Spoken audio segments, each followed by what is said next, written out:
कभी कभी हमारे साथ एक ऐसा समय आता है जिसमें हमें कुछ समझ नहीं आता कि लाइफ में क्या करना है। इतनी बुरी परिस्थिति होती है। कुछ लोगों के पास तो खाने के पैसे नहीं होते, कुछ लोगों के पास बीमारी का इलाज कराने के पैसे नहीं होते, कुछ लोगों के पास खर्च करने के पैसे नहीं होते और दुनिया भर की जिम्मेदारी होती है, या कभी कोई मानसिक कष्ट होता है या कभी कोई शारीरिक कष्ट होता है। आज का वीडियो आपके लिए हम लेकर आए हैं कि दोस्तों, अगर आपके पास भी कोई परेशानी है तो अपने ईश्वर में विश्वास रखना और इस वीडियो को पूरा सुनना। आपकी हर परेशानी हल हो जाएगी, आपकी हर मनोकामना पूरी हो जाएगी।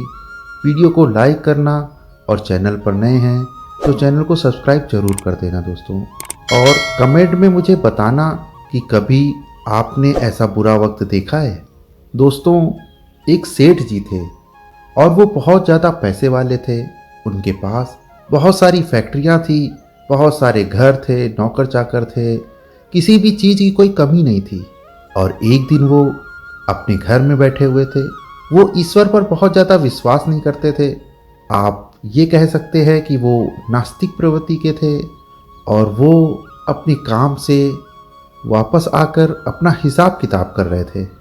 जब वो अपना हिसाब किताब कर रहे थे तो उनको लगा कि उनके चेस्ट में दर्द हो रहा है।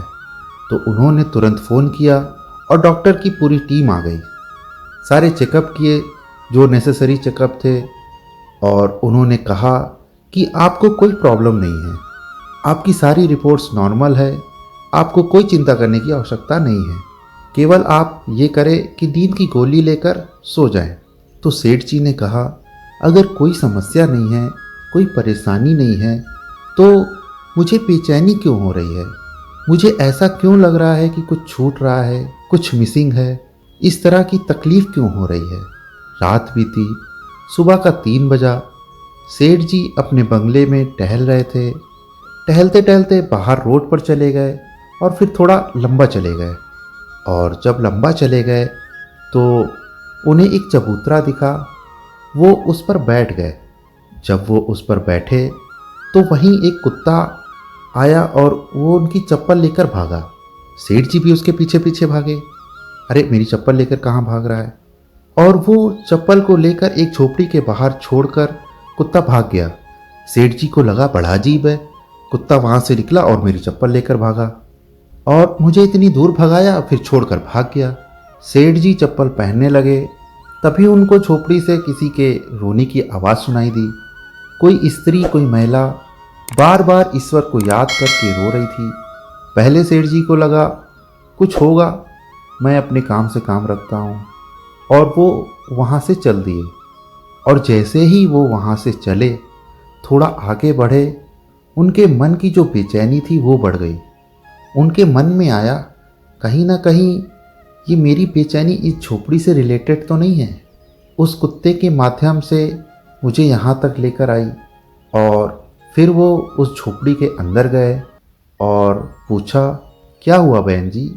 मैं यहाँ से गुजर रहा था और मैंने देखा कि आपको बहुत तकलीफ़ है, बहुत समस्या है, आप इतना क्यों रो रही हो?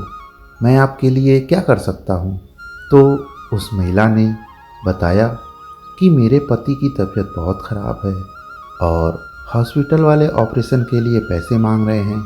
मैं घर घर काम करती हूँ, इतने पैसों का इंतज़ाम अरेंजमेंट नहीं कर सकती हूँ। सेठ जी ने बोला, चलो ठीक है, थोड़ा बहुत जो मुझसे हो सकेगा मैं कर दूँगा। तो वो महिला और ज़ोर से रोने लगी। तो सेठ जी ने कहा, अरे भाई, जो भी हो सकता है वो मैं करूँगा, आप बताओ अब आप क्यों रो रही हो? तो उस महिला ने कहा, उस संत का वचन झूठा हो गया। वो जो कल रात को मेरी कुटिया में आए थे, जिनको मैंने गुड़ और पानी दिया था, उनका वचन झूठा हो गया। उन्होंने कहा था कि सुबह 4 बजे भगवान को याद करके ज़ोर ज़ोर से रोना और भगवान तुम्हारी मदद करेंगे। और पहले मैंने सोचा कि आपको भगवान ने ही भेजा है मेरी मदद करने के लिए, लेकिन अब आप बोल रहे हो कि जो मुझसे हो सकेगा मैं वो करूँगा। सेठ जी को तुरंत समझ आ गया कि ये बेचैनी क्यों थी। ईश्वर ने मुझे इसकी मदद करने के लिए भेजा है। फिर सेठ जी ने तुरंत एम्बुलेंस को फ़ोन किया, एम्बुलेंस बुलाई और जो बड़ा से बड़ा हॉस्पिटल था वहाँ उसको एडमिट करवाया और कहा तुम्हारे इलाज का सारा खर्च मैं करूँगा और तुम मेरी एक फैक्ट्री में जहाँ चाहो वहाँ काम भी कर सकती हो। दोस्तों, समझ में आया कुछ? ये कहानी हमें क्या सीख देती है? पहली सीख, ये कहानी हमें सीख देती है कि कभी भी ईश्वर से भरोसा मत उठाओ, उनसे प्रार्थना करो। आज तुम्हारे पास जो तकलीफ़ आई है, जो कमी आई है, जो खराब वक्त आया है, जो बुरा वक्त आया है, जो तुम्हारे पूर्व के कर्मों के फलस्वरूप है, लेकिन जब तुम प्रार्थना करते हो, आंसुओं से रोते हो, ईश्वर से बार बार अपनी तकलीफ़ कहते हो, ईश्वर से नहीं कहोगे तो किससे कहोगे आप? तो आपकी तकलीफ़ सुनी जाती है। और दूसरा, अगर आपके पास अधिक है तो दूसरों को ज़रूर दीजिए, दान कीजिए, दूसरों की मदद कीजिए। ईश्वर उसे कई गुना करके आपको देगा और आप ईश्वर के इस दिए हुए मानव रूपी जन्म के द्वारा जिस कार्य को पूरा करने के लिए आए हो उसे भी पूरा कर सकोगे। वीडियो अच्छा लगा हो तो लाइक कीजिएगा और चैनल को सब्सक्राइब जरूर कीजिएगा। धन्यवाद। दोस्तों, अब रेगुलर अपडेट्स के लिए आप हमें इंस्टाग्राम पे भी फॉलो कर सकते हैं। हमारे हैंडल का नाम है मेडिटेशन मिस्ट्रीज।